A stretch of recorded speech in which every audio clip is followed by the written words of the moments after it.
A couple of months back, somebody on Reddit posed a question that was brought to my attention. How many audio-animatronic birds are at Walt Disney World? It was a fascinating question because my knee-jerk reaction was to assume that it was essentially the same as asking how many animatronic birds were at the Enchanted Tiki Room, since that's the attraction with animatronic birds. But then as I began to run through the Rolodex of rides in my head, I realized there were far more than I originally thought. So I went to Disney World and counted them all, because that's what happens when you've gone to the parks too many times.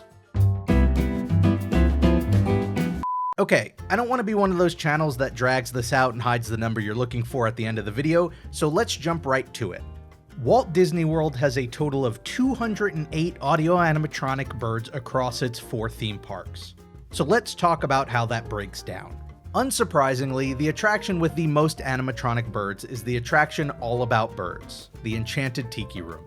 Between Fritz, Jose, Pierre, Michael, and all the other Tiki Room singers, there are 101 animatronic birds. That's 99 inside the building itself and 2 more outside in the pre-show. Now, I originally assumed that the second most bird-filled attraction would be Splash Mountain, but I was wrong. That honor actually belongs to Pirates of the Caribbean, with 31 birds. There's a seagull and 2 parrots, but the bulk of the attraction's animatronic birds comes in the form of the 28 chickens and hens throughout the burning town, in the auction scene, and the scene following it. Splash Mountain does take 3rd place, however, with 22 animatronic birds. About half of them are scattered throughout the ride before the big drop, and the other half appears at the attraction's grand finale. After that, it falls off pretty steeply. 14 orchestral penguins in Muppet Vision 3D make up the lion's share of birds in Hollywood studios, the only other one being the relatively new Daisy Duck animatronic in Mickey and Minnie's Runaway Railway.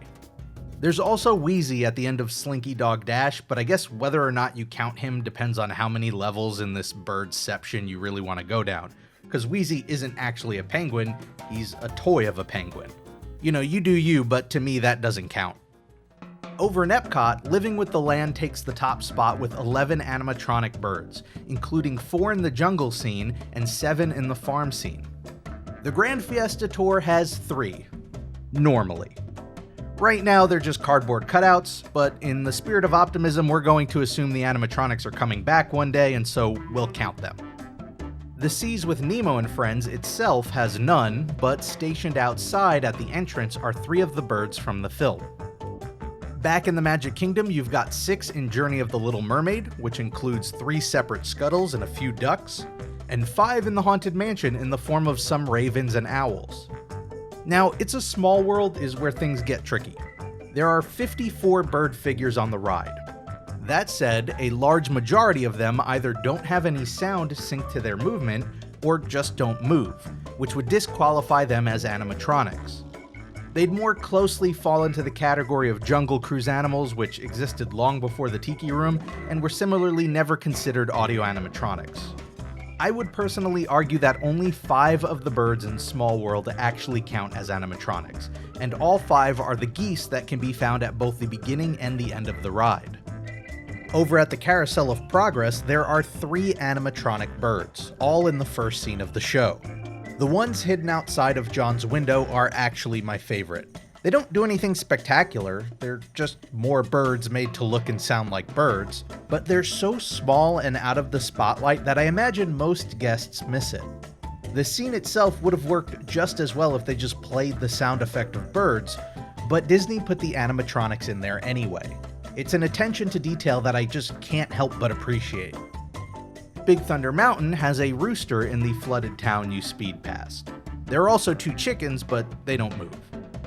The final 2 animatronic birds in Walt Disney World reside in what I would wager is probably the least visited part of the theme parks. Tucked away at the back of Tom Sawyer Island sits Fort Langhorne. Inside the fort and to the left is a shed area with some horses, and of course, 2 animatronic chickens. As for the Animal Kingdom, there are none, which is probably a good thing since, the whole idea of the park is to learn about and celebrate real animals. Anyway, there you have it. All the audio animatronic birds at Walt Disney World. This is where I usually impart some kind of moral or attempt to offer some kind of larger wisdom, but I don't think that applies here. Just a whole lot of birds.